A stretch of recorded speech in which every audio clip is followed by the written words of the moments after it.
And just looking at the Packers, Love wasn't sacked once in the entire game. Aaron Jones, 21 carries, 118 yards, 3 touchdowns, one of the greatest postseason games in Packers history.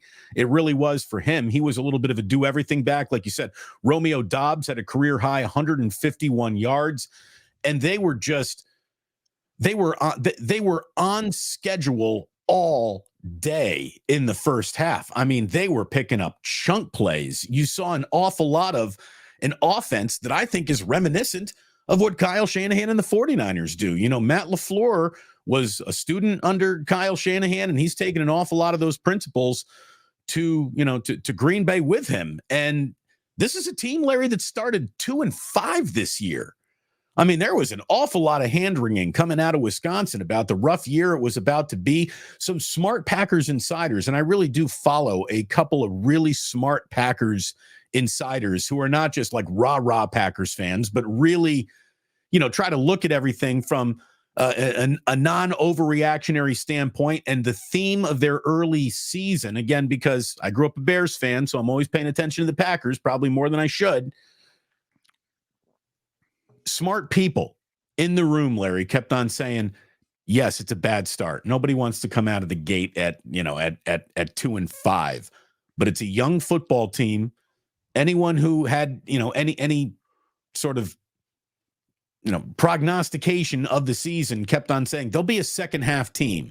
Didn't think the first half was going to quite go that bad, but they're going to be a second half team. And indeed, that's exactly what they were. They've been in playoff mode for a little bit of a while, playing high stakes football and delivering on an awful lot of promises. Like you said, Love is what's his touchdown to interception ratio in the last 7-8 games? 21-1. Yeah, that ain't bad. Not last 9 games, 21-1. Yeah. Yeah. The guy's amazing.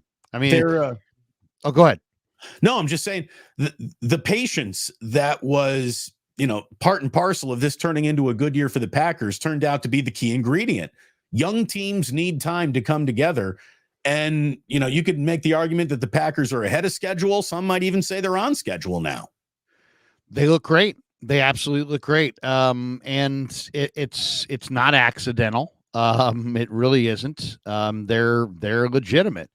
I mean, they're absolutely, there's no getting around it. I mean, there's nothing faulty about it. You mentioned LaFleur's a good coach. It's partial scheme, but it's also talent, and they just have an awful lot of it, and it's all young and it's coming together. I mean, they got a 25-year-old quarterback. Aaron Jones is the old head. Romeo Doubs, Luke Musgrave, Dontavian Wicks, Tucker Kraft, Christian Watson, Bo Melton, Jaden Reed. I mean, part of the problem is when you're a defensive team, you don't know who to take away because they've got so many different guys that they lean on. They're also so young that they don't realize what they're doing. And defensively, Quay Walker is a tremendous player. Kayshawn Nixon is a tremendous player. They both had 11 tackles yesterday. Their front line has some big-time guys.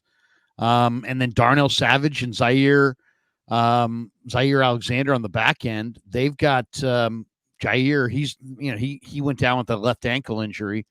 We'll see how serious that is. But they're legit. They're absolutely legit. And when you see the momentum that Gutekunst has established there with how he's drafted recently, it's like, okay, wait a second. This team cannot be, taken lightly in any way, shape, or form. So Niners get some huge advantages. They've been resting. Not only that, they get the short week because the Packers played yesterday and now have to travel and come back, and it's going to be a Saturday night game. 5:15 Saturday on Fox at Levi Stadium. That's the window. We still don't know the other games, obviously, with 2 more games to be played today. But the 49ers are in that primetime Saturday night window. Right, which is a huge advantage for the 49ers. Why? Because, they're trying to get to the Super Bowl. They get the Packers. First of all, they get the added rest. Then they get the Packers traveling, from Green Bay to Dallas, from Dallas back to Green Bay, then back to San Francisco, while the 49ers are sleeping in their beds the entire time. And if the Niners are lucky enough to win that game and beat Green Bay, they'll also wind up getting, in my opinion, Detroit off of a short week as well, because they will wind up playing on Sunday. So, they're going to get two teams at home on a short week, but they're going to be two damn good teams. And the Niners are going to have to, be really smart. I thought Joe Barry did a nice job as far as yesterday, kind of confusing Dak Prescott with a bunch of different looks, but basically playing zone. And it was a myriad of different zones. So they found a way to take away Lamb and play a lot of zone. That confused Prescott. And then offensively, I thought maybe one of the best moves of the day by any coach this weekend so far was, the Cowboys were 10-0 this year, and this is a move that I could see him doing against the Niners, because the Niners were really good in this scenario as well. Cowboys were 10-0 when they scored first, 2-5 when they didn't. So what did Green Bay do? They won the coin toss. They took the ball. They went down the field, and they scored a touchdown, and they never gave Dallas the lead. And then by the time Dallas could look at what hit them, it's 27-7, and they're in the dressing room. So Green Bay is, Jordan Love's got good speed. He's got good arm strength. He's processing. You can't fool him. He's got a bevy of weapons. He's got a two-way running back, pretty decent offensive line, and he's playing great ball, and they roll in here with tremendous momentum. So Brock Purdy's going to have to be on his game. If the weeks off made Brock rusty in any way, shape, or form, and he doesn't get with it till the second half, this game could be over by then. But the nice thing is that the Niners have a week. They got to study the film on Green Bay really from halftime of yesterday. Everybody knew by halftime that game was over. So the Niners immediately turned to Green Bay. If they were smart, and they are, I'm sure they did a lion's share of work on Green Bay the week prior, simply because they understood what Green Bay represents. So here it is, Niners and Packers, and Niners are going to have to earn this one, man. And I'm not afraid of Green Bay, but they were the team that I wanted to see the least, because they are playing great football and they've got real players.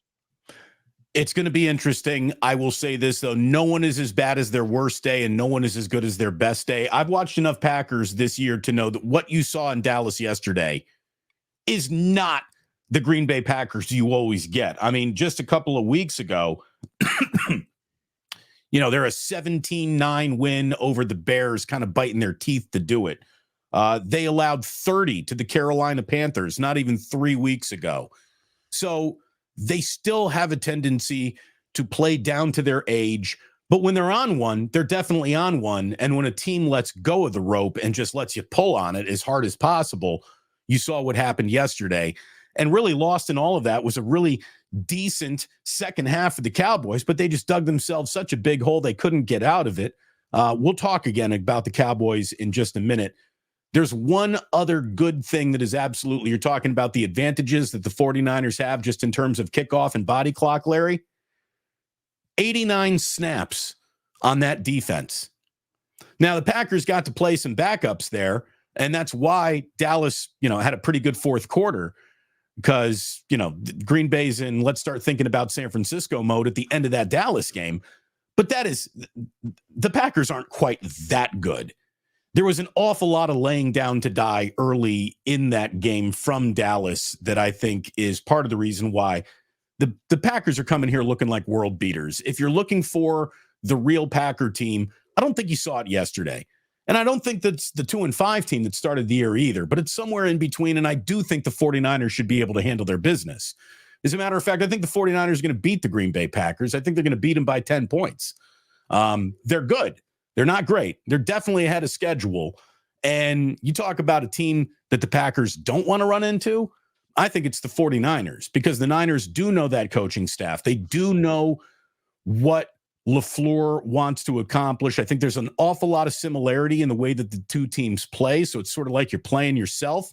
You're not going to let Aaron Jones have oh my God, he's Emmitt Smith afternoon on you. I just don't see that in the 49ers, especially if Eric Armstead's back and it's fully operational Death Star defensively. I just think that the 49ers are set up to beat the Green Bay Packers, but the Packers are without a doubt. They're coming in, on fire right now and feeling good and just young and dumb enough to not understand the situation entirely and not being afraid of it because they've never been in this type of situation. The 49ers must survive this situation to get to the situation we all demand being the X marks the spot of the entire year, and that is reaching the Super Bowl.